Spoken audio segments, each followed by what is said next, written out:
Teman-teman, kali ini saya mau share kenapa tekanan kondenser di power plant ya itu dibatasi, khususnya di PLTP ya, pembangkit listrik tenaga panas bumi. Contohnya di tempat saya itu ada yang dibatasi 165 milibar absolut atau 211 milibar absolut, tergantung ya teman-teman ya, unitnya, kapasitasnya, terus tergantung juga satuannya. Ada yang pakai SI, ada yang pakai milimeter Hg. Kemudian apa sih impactnya akibat dari naiknya tekanan kondenser? Ya, tentu menurunkan efisiensi turbin ya. Bukan generator sih sebenarnya, turbinnya sebagai prime mover itu yang menjadi impact awalnya. Kemudian terjadi fluttering di sudut terakhir ya, berkibar, jadi mengakibatkannya cukup fatal kalau dibiarkan terus menerus. Jadi fluttering, bisa patah. Kemudian flow water ini, air pendinginan flownya turun, jadi vakum itu cukup mempengaruhi.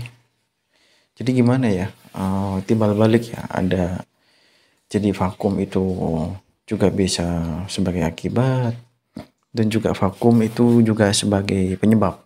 Nah, jadi inilah seninya di pembangkit ya. Jadi berpikirnya harus komprehensif, harus radial ya, harus lihat dari segala sudut sisi ya. Memang sederhananya vakum itu akibat, tapi vakum juga, tekanan kondenser juga sebagai penyebab ya. Penyebab terhadap apa? Terhadap flow water, cooling tower, pendinginan ya, pendinginan utama itu bisa. Kemudian naiknya temperatur liquid saturated ya, berarti sebagai penyebab ya tekanan kondenser. Jadi yang tadinya uap bekas jadi air itu suhunya 46 Celcius, karena tekanan kondenser naik ya menjadi berapa gitu ya. Jadi saturated liquidnya, uap bekas jadi airnya itu naik suhunya menjadi 56 misal, seperti itu. Dan tentu ini penyebabnya bukan tekanan kondenser naik bukan dari ini ya penyebab air pendinginan, tapi selain dari itu, selain dari suhu air pendinginnya. Kemudian kita bahas satu-satu ya. Steam turbin efisiensi turun sesuai rumus sederhananya ya. Jadi untuk mendapatkan megawatt turbin, daya turbin itu ya mass flow uapnya. Turbin uap biasa teman-teman, saya ngomong turbin uap. Flow uapnya itu dikali entalpi ya, entalpi masuk turbin dikurangi entalpi keluar turbin. Jadi delta entalpinya itu yang dikalikan mass flow, mendapatkan watt.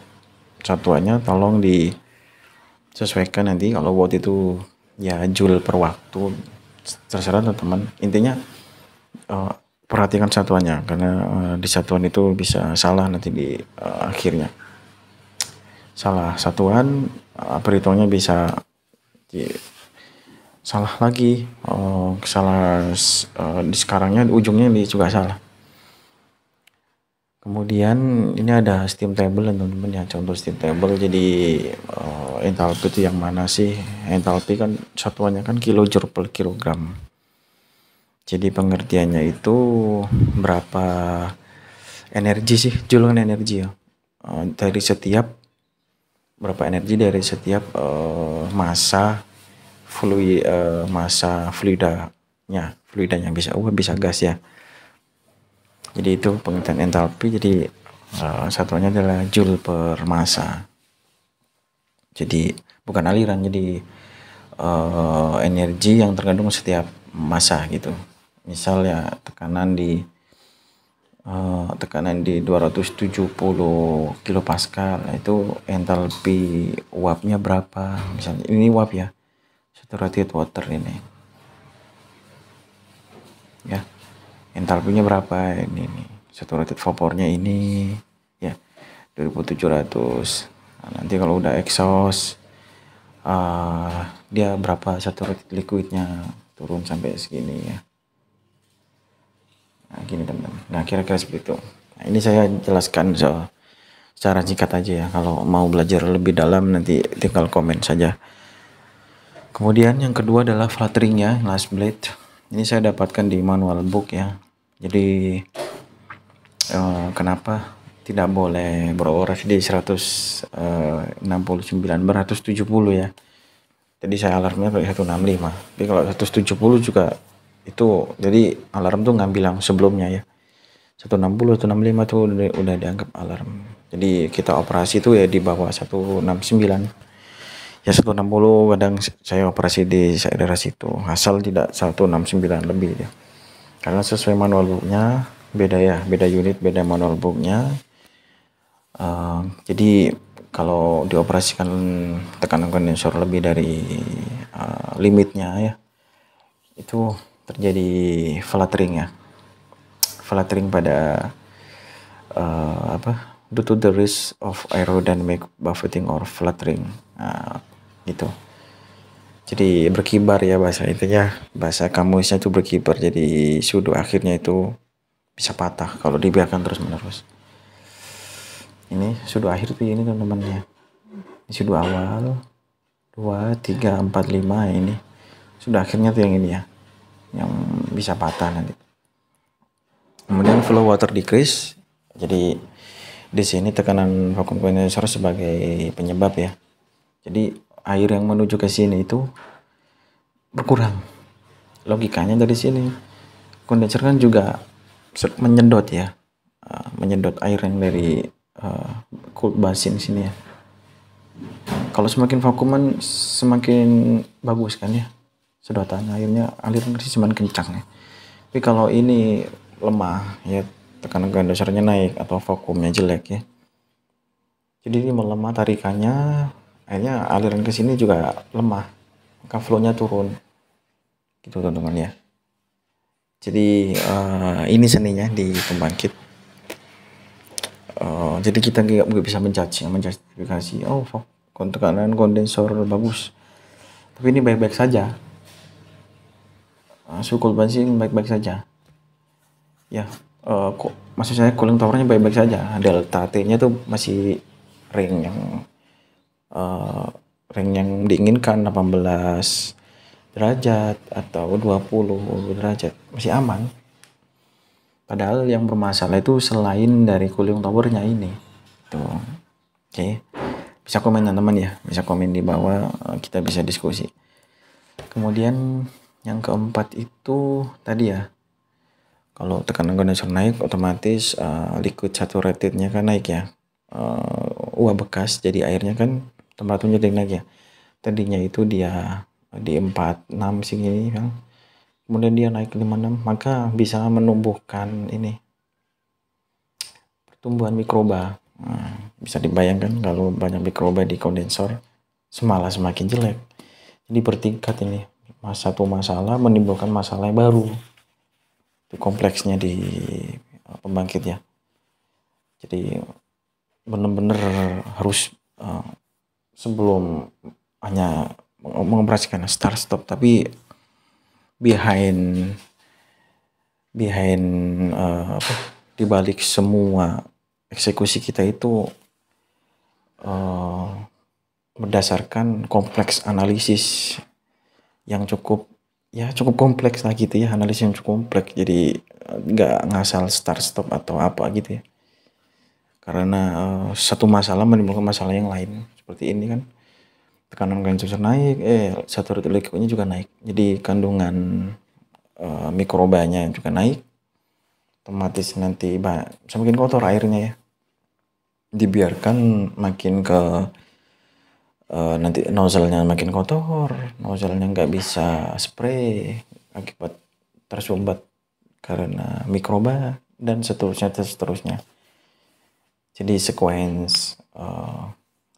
konsekuensi akibat yang berkelanjutan gitu. Kemudian aksi tindakan operator ya. Yang pertama yang langsung saja ini maaf teman-teman ya, penyebabnya juga dari ini juga teman, sebelum ke aksi ya, ke sini bad sinyal bisa juga sih. Ini tuh nggak bisa dilebakan karena sinyal palsu pun atau sinyal asli pun, kalau itu muncul kita harus bertindak dengan tindakan yang sama, ya kan?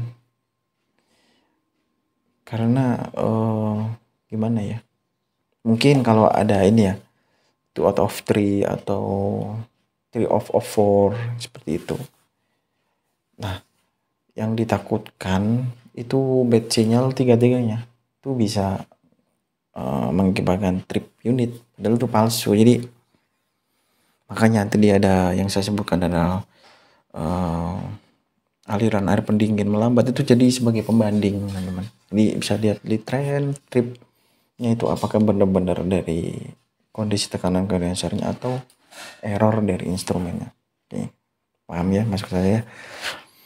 Oke, masuk sini ya tindakan operator. Tentu tindakan pertama adalah turunkan pembebanan dulu. Itu dulu. Setelah itu kita lakukan analisis. Jadi mengamankan unit dulu ya. Turunkan pembebanan dulu, baru kita melakukan analisa.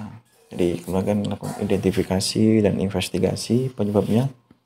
Jam berangin ya, bisa pakai RCFA, bisa pakai fishbone diagram dan semacamnya ya. Mungkin tekanan naik dari cooling towernya yang sudah jelek, jadi delta T-nya teman-teman harus hitung apakah semakin turun atau tetap. Terus bed ejector ya, lihat dari follow up-nya atau tekanannya, lihat di tren apa mengalami penurunan sehingga menyebabkan tekanan kondenser naik atau dari kualitas NCG-nya. Nah, cek ini teman-teman ya. Ini ketahuannya dari selain dari tekanan kondenser naik, dari suhu ya. Suhu juga bisa jadi indikasi kalau NCG itu naik. Semakin panas seperti di Gunung Salak itu ya, mungkin karena perubahan zaman ya, semakin kesini resapan air berkurang, airnya uap yang di dalam bumi itu kandungan NCG-nya naik karena air yang dijadikan uap itu semakin sedikit ya. Itu nanti ada solusinya sendiri untuk mengatasi high NCG. Kemudian ini juga jangan dilupakan kebocoran di kondensor juga. Jadi banyak orang yang fokusnya ke sini, mereka lupa kalau kondensor itu mengalami kebocoran. Ya bisa dilihat aja teman-teman, kalau naiknya kondensor itu tiba-tiba ya, itu mungkin bisa jadi kondensor leakage. Jadi teman-teman operator harus cukup awas dan cukup lihai memainkan trennya sebagai analis data ya. Jadi kemampuan utama operator adalah analis data. Dan kelima adalah bed cleanse steam. Nah, ini juga harus diperhatikan tekanannya, bukaan valve-nya. Yang penting tekanan sih, apakah dia sesuai yang dari buku, sesuai pabrikan. Oke, itu teman-teman ya yang bisa saya share